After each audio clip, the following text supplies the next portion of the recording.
Okay, how does it go? So, Yes. all right, test. I'm assuming the test went well. Okay, so I have to apologize in the beginning.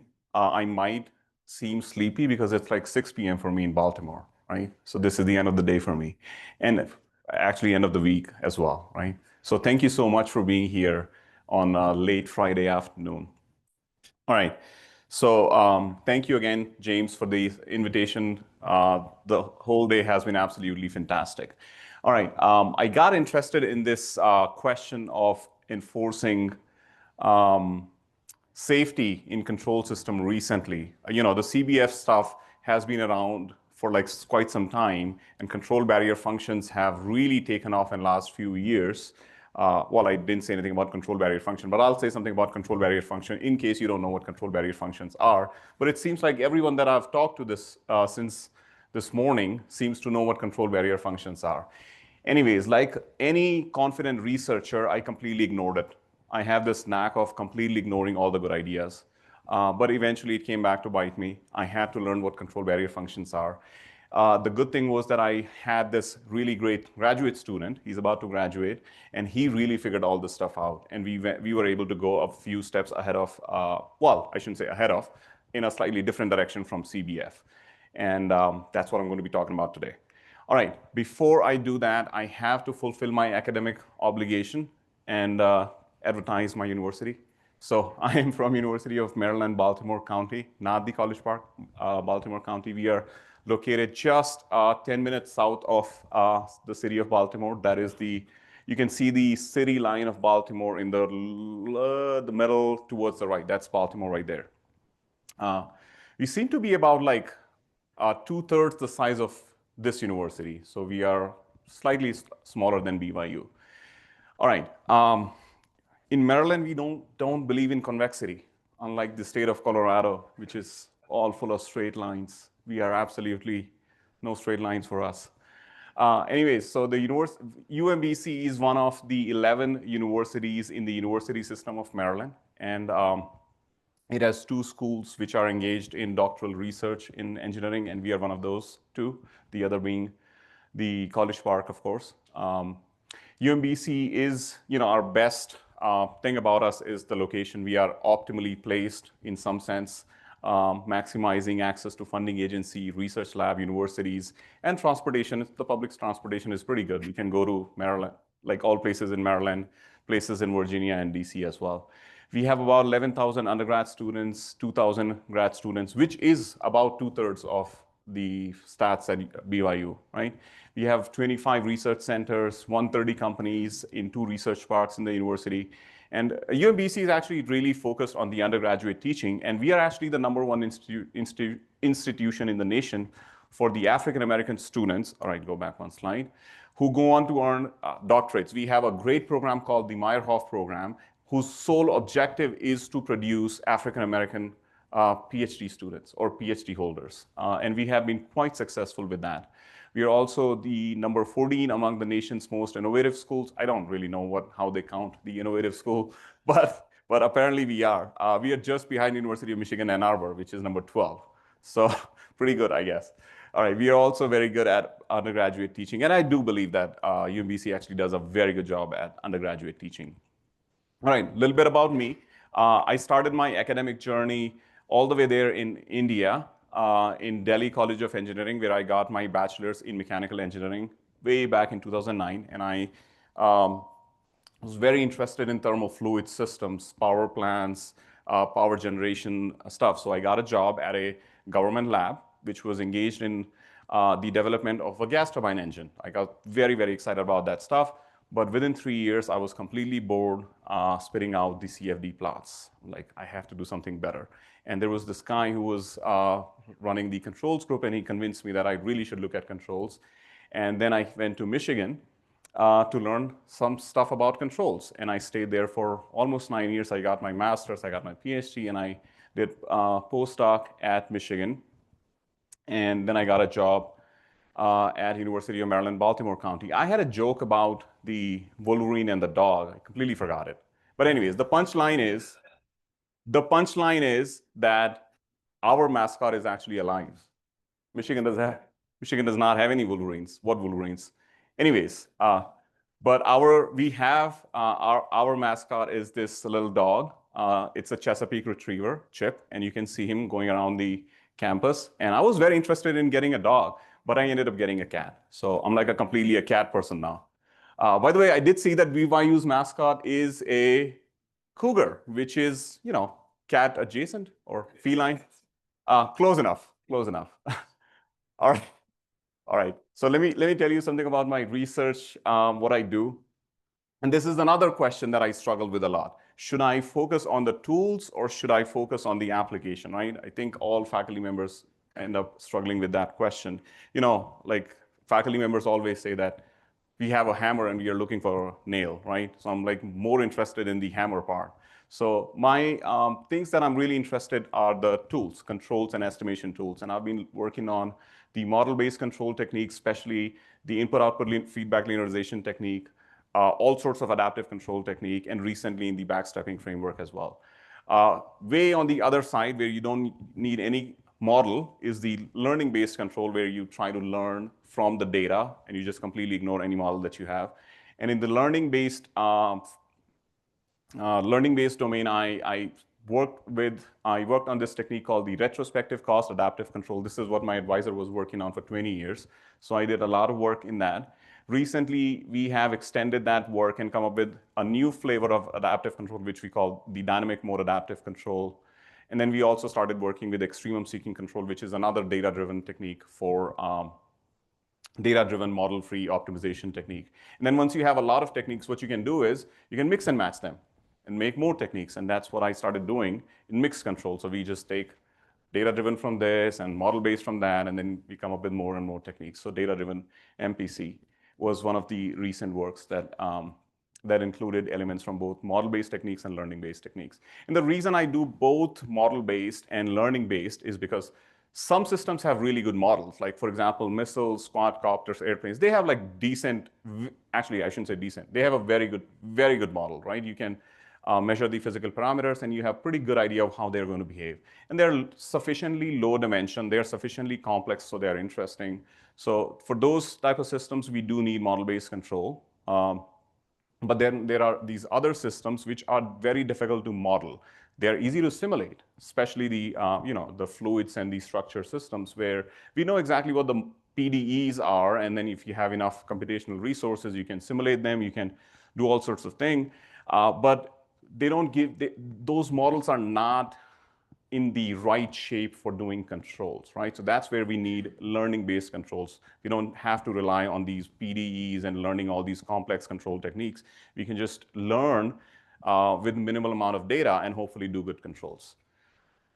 All right, so before I start the presentation or the talk on the safe control, I have to acknowledge the students who do all the hard work. I only get to brag about it.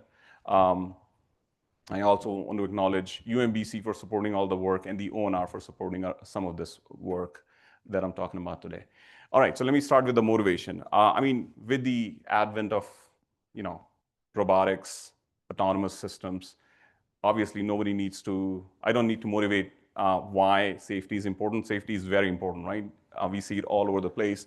You see this video on the left-hand side and that robot goes crazy. How would you impose safety? Well, you could say, well, don't have angular velocities of your arm go above a certain value. So that would be a pretty safe behavior. Now, you guys are in the electrical department. I have no idea what safe is in electrical department. I guess don't plug a lot of things in the socket. That may be a safety problem. I don't know. In aerospace, you don't want to plunge too fast, right? That's not good for the plane nor the passengers. We don't want our drones to annoy our cats. And then once everyone has a Tesla, we don't want Teslas to be hitting each other, right? So all of these are essentially safety enforcing problems. But the real reason why I'm really interested in the safety is because I do a lot of work with these, like James said, complex dynamic systems. And one of the complex dynamic systems is combustion inside a ramjet. What happens in a ramjet is once you have enough forward momentum And if you add, so the forward momentum is going to pressurize your incoming flow. And once you have enough high pressure and high temperature, that's just thermodynamics. You add some heat to it and you expand it through the nozzle, you get thrust, right? That's how the ramjet is actually working. But, okay, that's a very simplified version of how it works that you will find on Wikipedia. But if you add a little bit too much heat, what's going to happen is that the flow internally chokes, all right? And there is a normal shock which completely goes through the pathway of the flow and destroys the all shock structure, and you immediately get a blowout and the entire thing just fails immediately. This happens in microseconds, right? So this is a huge problem. It's called unstart. The engine unstarts, right? The engine was started, but now it has unstarted, right? That's why it's called unstart. I don't know who came up with that word. But the engine can unstart very, very rapidly. And the problem is because this is such a high-dimensional problem, it is very difficult to predict when that is going to happen. So this is a prime example of where safety enforcing mechanisms are needed, right? So this is where I'm going eventually. This is from our recent work. It involves a lot of learning-based control of flow problem, but that's not what I'm talking about. I'm talking about safe control. So like I said, I started learning about safe control fairly recently, so I'm not an expert. Actually, James is sitting here. His advisor is the pioneer in this field, right? So I may be saying a lot of wrong things, so correct me maybe after the talk. Don't. All right, so the safe control, the notion of safety is not new. It has been there for a long time, right? In the 1940s and 50s, when the classical optimal control was being studied, and you might have, when you took a classical optimal control course, you might have seen this idea that when you construct the optimal control problem, which gives you a PD, you impose the notion of safety by essentially boundary conditions, right? The minimum maximum velocities and minimum maximum position are really basically boundary conditions that your PD has to satisfy. And the bang-bang control is essentially an idea, a realization of safe control. And in 1960s, there was a lot of work going on in the constrained optimization, and that gave rise to the log barrier functions that I'm going to be talking about in a couple of minutes. In the 1990s, and the funny thing is that these advancements, at least I couldn't figure out, these advancements were like, they just happened and then nothing happened for a long period of time. And then something happened. I may be wrong, James, but we'll talk about it afterwards. So in the 90s, this idea of control Lyapunov functions came through. Like Lyapunov theory has been known for almost 100 years, more than 100 years. But the idea that, you can use actually Lyapunov theory to construct the controllers, and then that blew up. There have been many, many techniques based on that idea. And recently, the control barrier functions have come up, which are able to explicitly enforce constraints, right? So it has this idea of including safe behavior in control systems is not new. It has been going on for quite some time. Now, from I try to track down where all these things started, and the thing that seems to be the foundational principle for all the CBF stuff, control barrier function, is really the Nagumo's principle. So I tracked down what Professor Nagumo did. So Professor Nagumo in 1942, he's Japanese, but he wrote this paper, which I can't even read its title, right? It's completely in German. He apparently spent 3 years in Germany, 1939 to 1942, and he wrote a bunch of papers in German for some reason. And they were like very famous papers. But luckily in 2024, which is just last year, Eugene Levretsky, he translated that paper in English. So the whole paper is actually translated in English. And what this paper does, this paper actually gives us the conditions under which the solution of an ODE is going to remain inside a prescribed set. Right? This is really the precursor of the control barrier function, right? Professor Nagumo at that time, he called it lower integrals. And the idea of lower integrals is that these are like quantities which are sort of decreasing along the solution trajectory, which is very similar to the Lyapunov idea as well, right? So these lower integrals really what became the control barrier functions. All right, so that was 1942, and apparently nothing happened. Nobody looked at it to construct safety enforcing control mechanisms. But anyways, in 1950s, during that time, this constraint optimization problem was also very important, right? So people were looking at problems like minimize some function such that certain conditions are satisfied, right? So minimize f of x such that c of x is always positive definite. All right, and the classical way of solving this problem was convert a constraint optimization problem to an unconstrained optimization problem, because unconstrained optimization problems are much easier to solve. So this is what you do. You just augment your function with that log function, and that becomes an unconstrained problem. And this technique was called the log barrier function, right? And these three people who came up with this KK, you might know them from the KKT condition, right? So they were very, active in figuring out the constraint optimization problem. So here is how the log barrier function works. So you have a function that you would like to minimize, right? But you want the minimizer to be in the green region, right? That's your minimizer. So that's your feasible region. The actual minimizer is, of course, somewhere between -1 and -2. But because of the feasibility condition or the safety condition, we would want the minimizer to be on the right-hand side. And all the log barrier is going to do is it's going to augment the function. Let me see if I can point to it. All right, it's just augmenting the original function with the log of the constraint. You construct the log barrier, and it just turns out that if you keep looking at the right-hand side in the feasible region, oh my God, okay, the red dash and the green dash and the purple dashes, if you can see them, they're actually continuous curves, and they actually have minimizer. On the right-hand side, it's a completely convex problem. All right, and if you start anywhere with any numerical technique, you will absolutely converge to the minimizer of that augmented function. And if you keep increasing the value of this lambda, or maybe decreasing the value of lambda, or increasing the value of 1 over lambda, you will see your minimizer will absolutely converge to the true minimizer of the constraint problem, which is exactly at the boundary, right? So this is how the log barrier functions work. And from 1950s to 2009, I couldn't find anyone who used this idea to design a control system. Anyways, in 2009, this group actually came up with the first paper that I could find or I could track, which used the idea of log barrier functions to design control systems. All right, so Barrier Lyapunov function, whatnot. And the idea is very simple, exactly as before. You have a Lyapunov function, and you augment that Lyapunov function with the log barrier, right? There's the log barrier right there, right? Lambda times the log of the constraint function. All right, so let me talk about how log barriers work. They sort of don't work. That's why I'm doing it. All right, this is the classical way of designing a control system using the Lyapunov approach.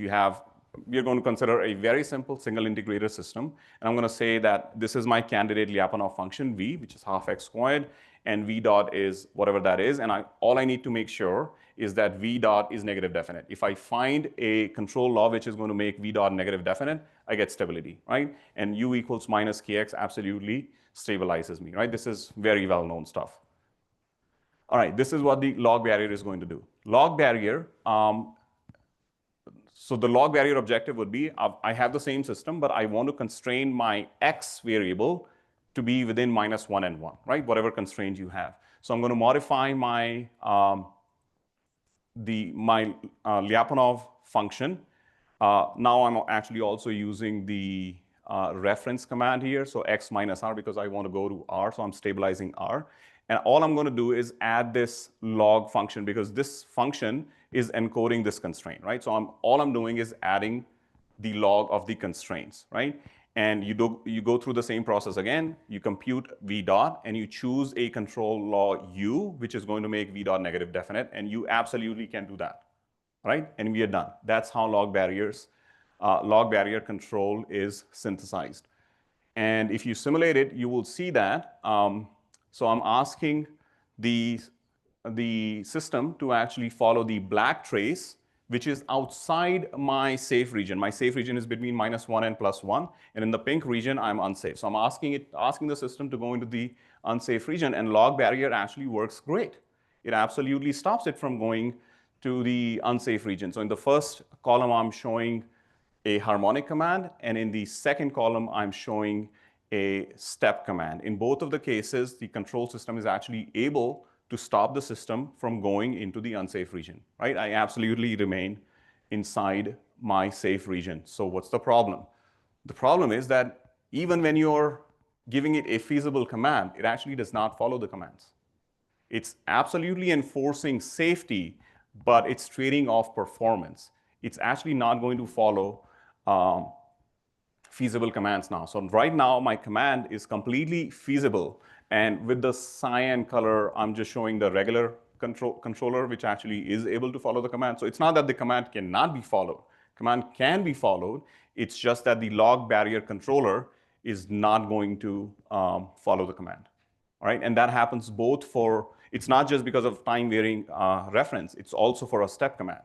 Even when I have completely valid, feasible step command, completely safe, the log barrier actually does not work. So it sort of fails, right? And it happens for a variety of reasons. We don't need to go into those things.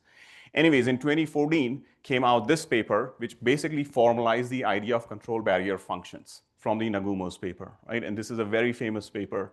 And these authors showed how to use CBFs to come up with safety filters, augment the control system with safety filters to enforce the idea of safety in closed loop systems. And here's how it happens, right? There's a lot of math, but I'm going to try to keep the math as simple as possible. You start with a system, all right? There's your system x dot equals f of x, you very, very general system, all right? And there is a function h of x equals 0, which is, so you have this h of x equals 0, and you want your state trajectories to satisfy h of x larger than 0, which means your state, oh, I did not have the h of x 0. But anyways, just assume that that equals is greater than or equal to sign. We want our state trajectories to ensure that h of x remains larger than 0. And I get that shape, that star-shaped thing in this cartoon by setting the constraint function to 0, right? So you have a system and you want your state to remain inside a safe set. So what you do is you define these intermediate maps, psi naught, psi 1, right? This is just a bunch of algebra. There is nothing deep going on there. So the Nagumo's theorem, what Nagumo's theorem is saying is, if you start inside the set, right, and the safety filter condition is satisfied, and by the way, this safety filter is going to modify your control because that condition has to be satisfied, then you're always going to remain inside the safe set, all right? James, did I get it right? 90% there? All right. All right, that's what the control barrier functions are doing. And I'm very skeptical of control barrier functions, as you can tell. I really try to make them fail, but they don't fail. Anyways, I tried to use the control barrier functions to constrain the state of a van der Pol oscillator, right? What is a van der Pol oscillator? It's this weird system which does this red trace. It reaches a limit cycle. It's an unstable system. And if you let it be, it'll always reach that limit cycle, all right? But that limit cycle seems to be going outside my safety bounds, all right? And I'm going to use the same argument, the same math machinery that I showed you in the previous slide to come up with the safety filter. All I have to do is just come. So I have the function h of x, and I define those psi naught and psi 1. I make sure that psi 1 is positive definite, and I basically get a CBF filter. All right, and I'm modifying my control such that if I'm going close to that boundary, your CBF filter is going to make sure that I remain inside that boundary. By the way, where's the controller here? There is no controller. Control is 0. CBF is actually modifying 0. Right? There is absolutely no control. I'm not out from the van der Pol oscillator, just the state comes, state goes to the CBF filter. And if I'm safe, then I don't do anything. As you can see in the U plot at the bottom there, U is always 0. Only when these states, or only when the constraints are about to be violated, the CBF comes into the play and actually does the right thing. All right? So it actually works pretty well. So what's the problem with the CBFs?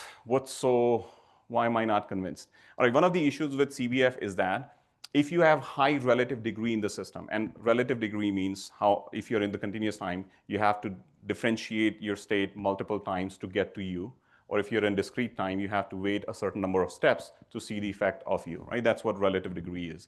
If you have higher relative degree in the system, one of the reasons for the high relative degree could be communication delays, right?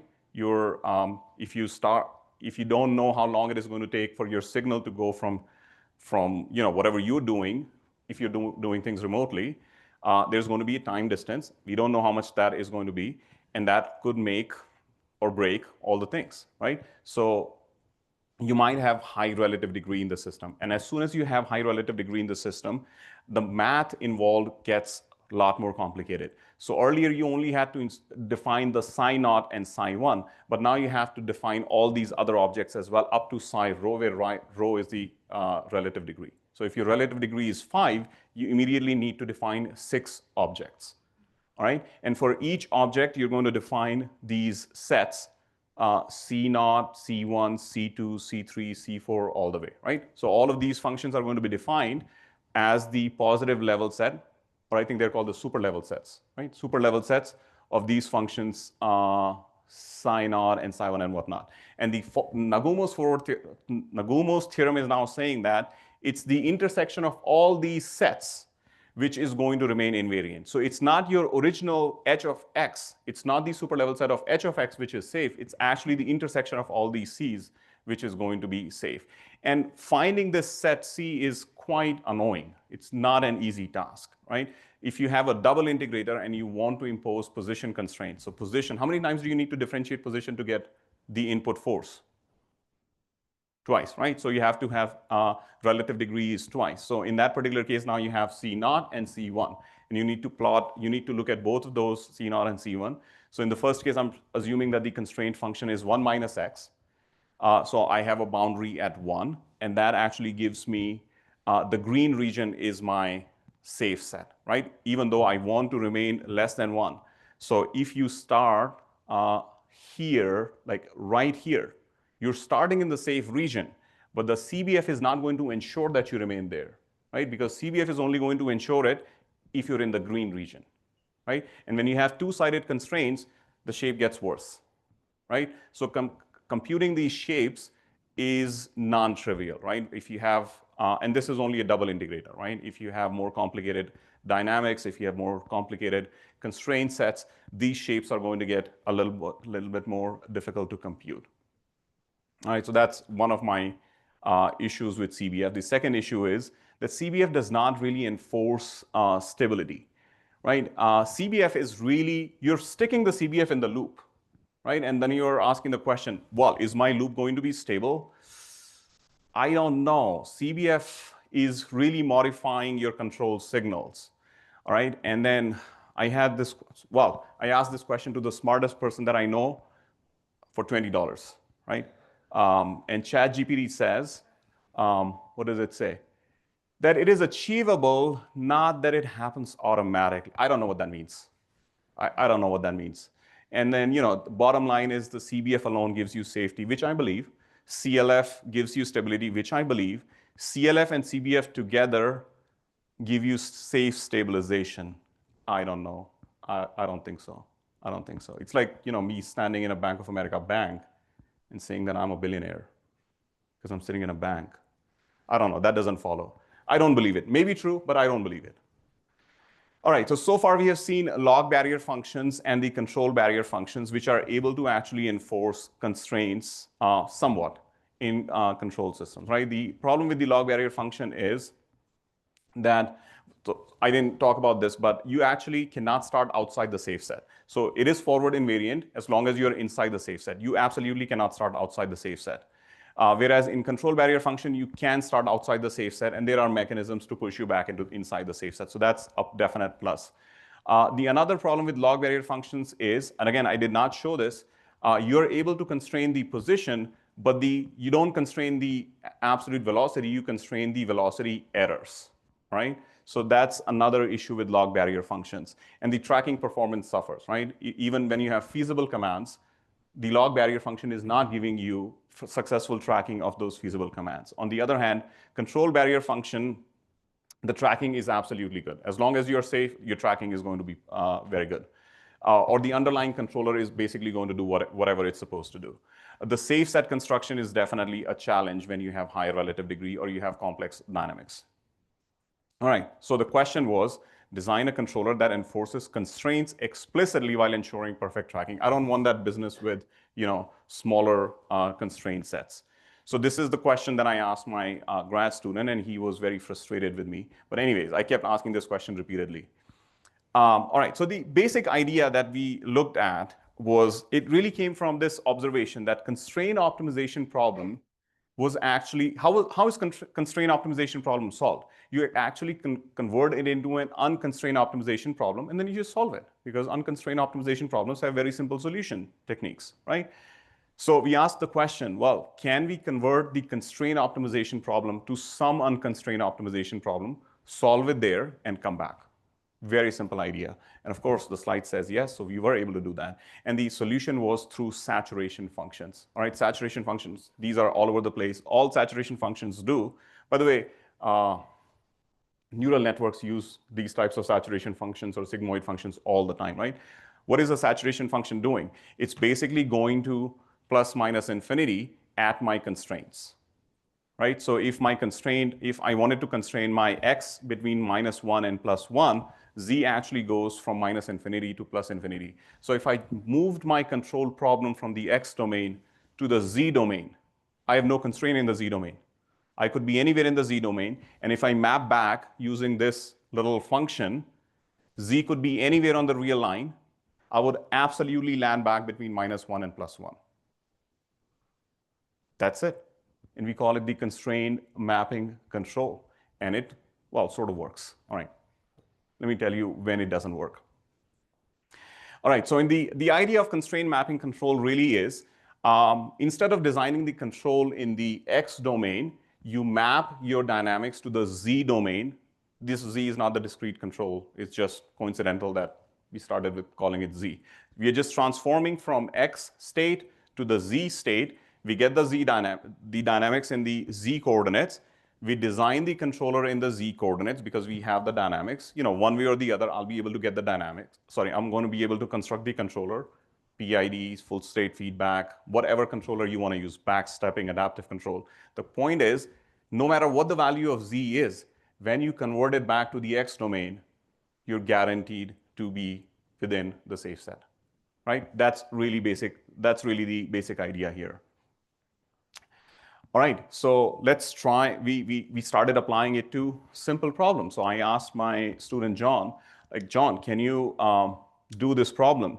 You have a double integrator, x1 dot is x2 and x2 dot equals u. And I said, look, CBF was having difficulty with following position commands or enforcing position constraints. Let's do the position constraint first.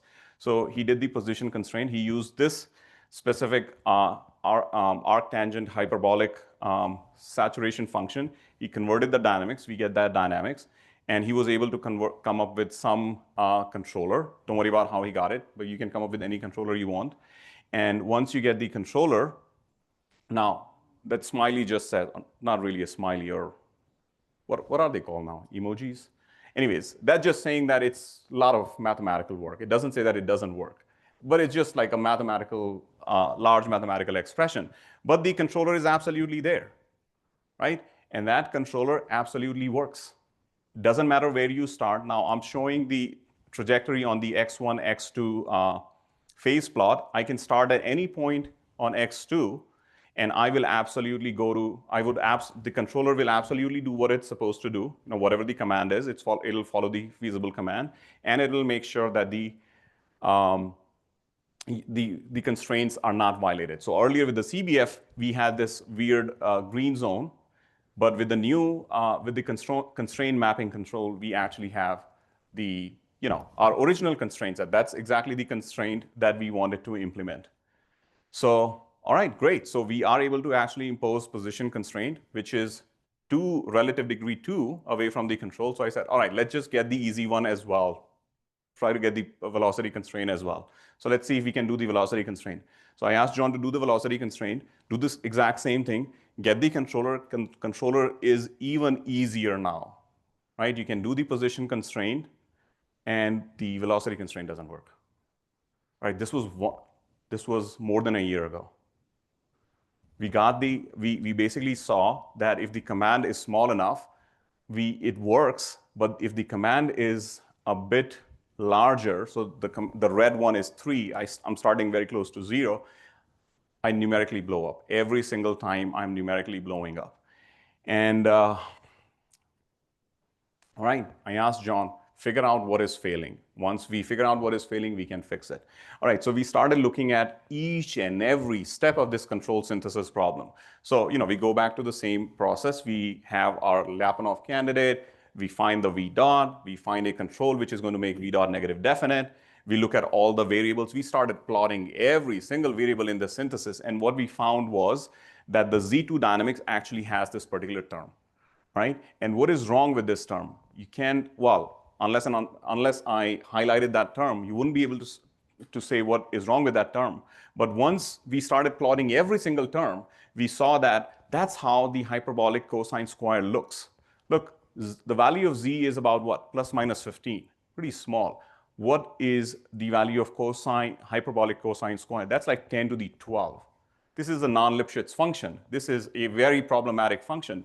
Even when we are like near our constraints, numerically the numbers are like 10 to the 15 already, and that's when MATLAB stops working, right? MATLAB just doesn't like it. So we have a theoretically guaranteed controller, which is basically numerically or practically useless, right? And well, we don't give up. I asked John, if there is one person on this planet who can fix this problem, it is John, and he's not getting his PhD until this is solved. So he worked night and day, and we argued on and on and on. And he actually came up with that function. I said, somewhere in your control synthesis, you will be able to cancel this cosine squared hyperbolic function. All right. And he said, all right, if I include that function right there in the second term, now it looks like log barrier, but it is not log barrier. And I'll show you why that is not log barrier. All right. If you design the V like that, compute the V dot, find the U which is going to make your V dot negative definite, you have negative definiteness and whatnot, everything actually ends up working fine. And the thing that really that we really needed was, so what was causing the problem? We were having extremely fast growth, right? He needed to slow down the growth. So he tried a lot of different functions to actually slow down the growth. And when he plotted all these, earlier our function was e squared, and then we tried log of cosine hyperbolic e squared. And what he noticed was that e squared or x squared is a quadratic function. It keeps going up, right? But this function log of cosine hyperbolic x squared, this actually behaves quadratically around the near zero. All right? But it actually behaves linearly as you go further out. It's a very weird function. I call it the LQF, linear quadratic fix, or linear quadratic function, right? Because I cannot get the LQR or LQG. So I'll stick with LQF. All right, and we actually computed the V dot. So you will see that the log cosine hyperbolic squared function actually plateaus out. So its derivative as you're going further out is actually converging to a finite number, which means its slope is a constant. It's growing only linearly. It does not grow quadratically. And this was really the reason, this was really the thing which actually fixed it. And once John included that cost function, once John fixed the cost function, not the cost function, the Lyapunov candidate, the controller that resulted absolutely satisfied the X2 constraints as well. So now we absolutely have the X2 constraints.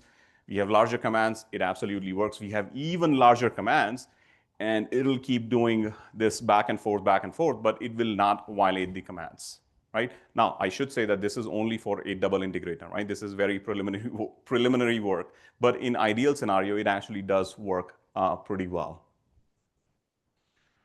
All right, so the next question is, we can do the position constraint, we can do the velocity constraint, can we do both of them together? All right, and turns out I was also expecting that this was going to create some new problem, but it actually really did not create any new problem. The same thing happened. We mapped to the Z domain using the using these saturation functions. We design our controller in the Z domain, we come back in the X domain, we apply the controller, and it absolutely works, right? So in this case, I'm showing the response in the x1, x2 phase plot for 3 different choices of gain. So I'm starting at this very bad point, right? I'm starting right here.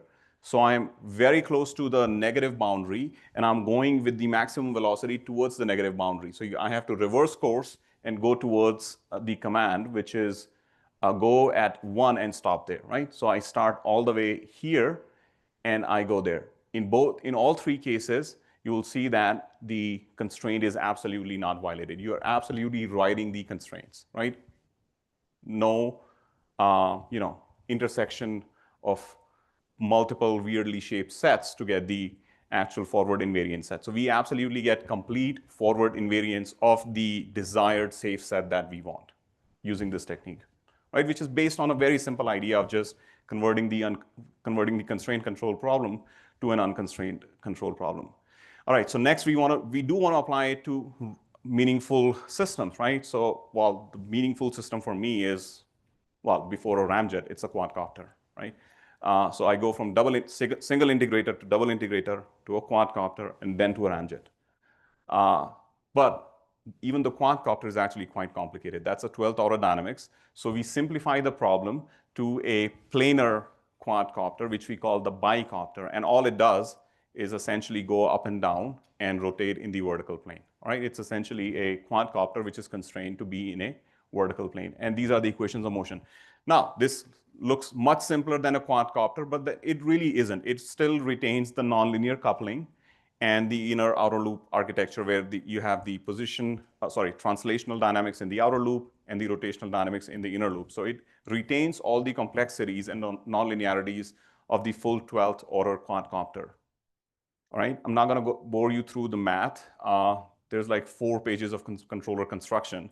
But once you're able to do that, we absolutely are able to enforce both the position and velocity constraint. I have like 2 positions, right? The horizontal position and the vertical position, and the horizontal velocity and the vertical velocity. So the plot on the left is showing the position response. X11, X12 are the horizontal and vertical position. And on the right-hand side, we have the velocity response. So the controller absolutely enforces the constraints of and absolutely guarantees the forward invariance of the constraints that we had specified. And this is just an animation of the thing that we just had in the previous plot. So the bicopter is absolutely not violating the trajectory, not violating the constraints and going into the pink region, both for the position and the velocity. All right, so far I discussed the log barrier function and the control barrier functions, and now we have this constraint mapping control, which does make the the enforcement of the safe set very easy because there is no construction really. Whatever constraints you want, they are absolutely going to be imposed. So there is no intersection that you have to do. And tracking inside the safe set is absolutely good, which is the same as the control barrier function. We absolutely have stability guarantees because of the Lyapunov analysis. We are not doing the constraint enforcement separately from the controller. It's absolutely one single step. And the controller stability or the closed loop stability with that one single controller is absolutely guaranteed. The only thing that we cannot do is start outside. We absolutely cannot start outside because the arctangent hyperbolic function outside the domain is complex, right? So there needs to be some numerical adjustment that we need to do. We can get it to work numerically, but we still don't have like a foolproof setup there. All right, so with that, I'll stop here and I'll be happy to take any questions.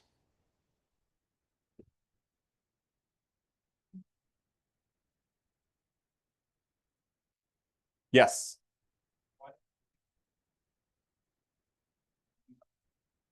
Absolutely. We have a library of saturation functions. That's just one of the functions that we started working with and John was able to give me the plots with. Yeah, but there are like 7 or 8 functions that we have. And by the way, that LQF that I talked about, the linear quadratic function, we also have 7 or 8 candidate functions there. So that's not the only function that works. Any function that has the property that you are quadratic near the origin and linear away from it is going to work. Yes. You mentioned that one of the controls was not log barrier control. Maybe I missed why that wasn't log barrier.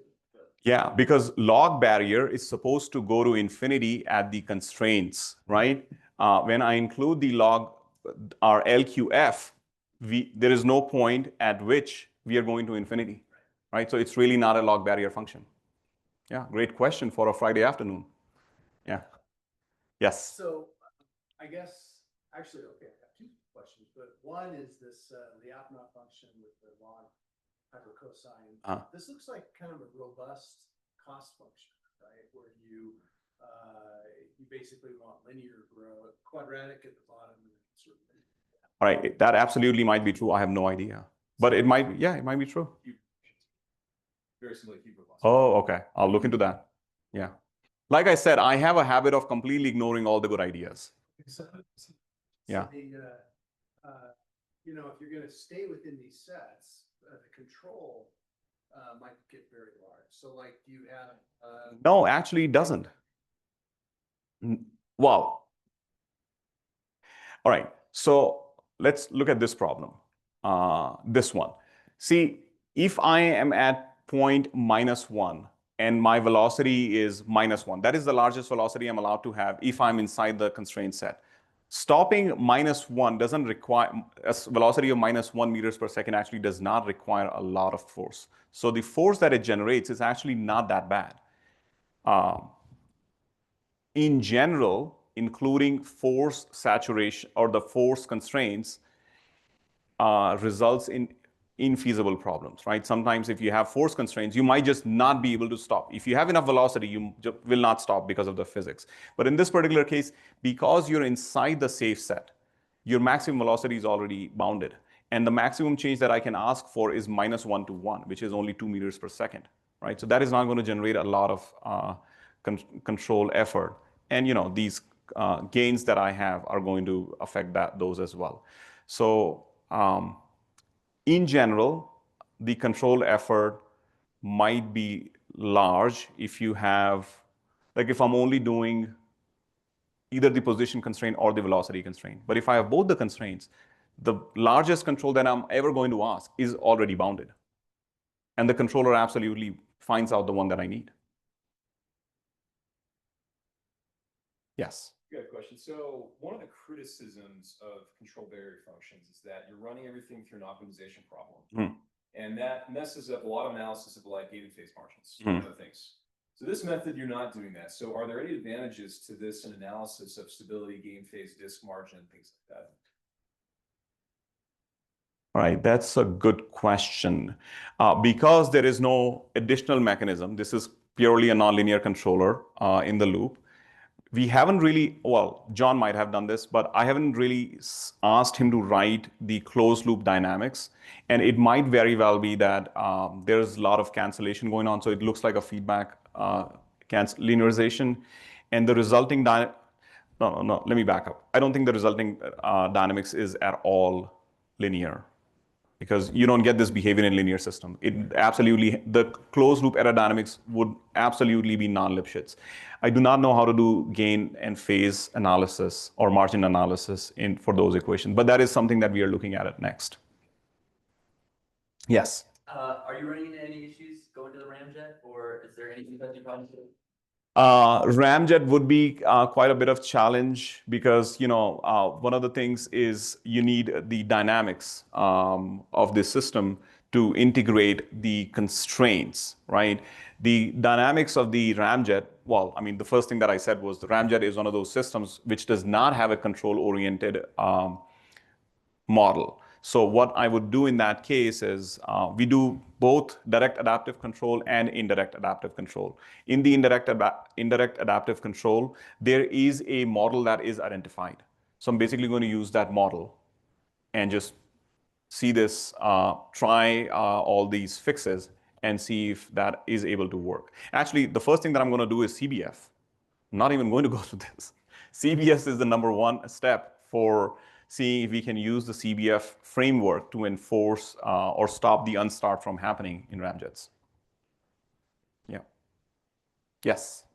It seems like maybe I misunderstood that some of the magic is picking the right input format. right? Thinking, so it was changing your input is what it made it so that it didn't go unstable. You could argue it was the wrong input that made the dynamics. Wait. That's just problem, right? Or is that not true? No, I didn't. I don't think I understood your point. Which slide should I go to? Ones that define you.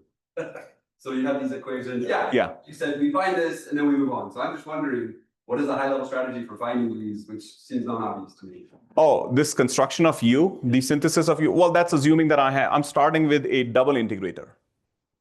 So right here is a double integrator. For a double integrator, I get this U. So we extended this to a general nonlinear system, which is x1 dot is f of x1 plus f of 2, f of 1 x2. Well, it needs to be in pure feedback form because that allows construction to go through, the backstepping construction to go through. But we have generalized this to a nonlinear system. I'm only showing this for a double integrator because math is relatively not that bad. But for a general nonlinear system, it becomes a little crazy. But it's absolutely doable. It's just a lot of math. You know, we end up getting like 2 pages of equation, and I tell John, all right, first of all, define intermediate variables, right? Try to make things.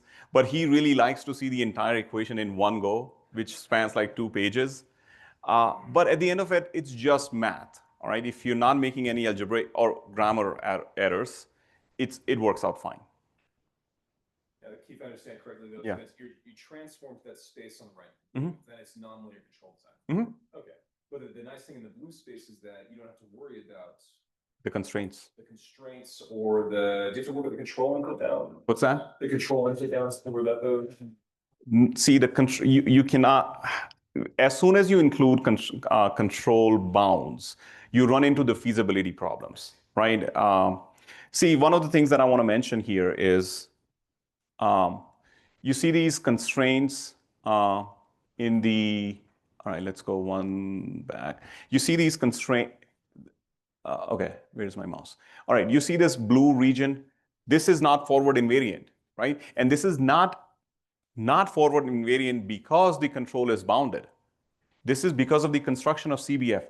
The control being bounded has nothing to do with this, right? You may have infinite amount of control, just the CBF filter is not designed to maintain the forward invariance of that blue set, right? This is not a problem of finite control. This is really a problem that the CBF is just saying that, well, I'm not going to work in that area. That's it. You absolutely have infinite, you can have infinite control in the CBF here and still you will not get the blue area, right? But as soon as you have the input constraints, yes, that's a real problem. And yeah, you're absolutely right. I mean, that is going to be a challenge for the constraint mapping control as well.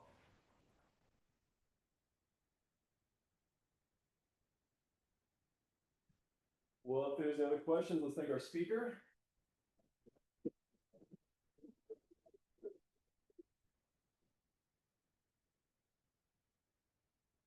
Thank you all for coming. Again, sign up for the newsletter and we'll see you at the next seminar. Is don't like any cookies or chocolate milk. Can I ask a follow-up question? Yes.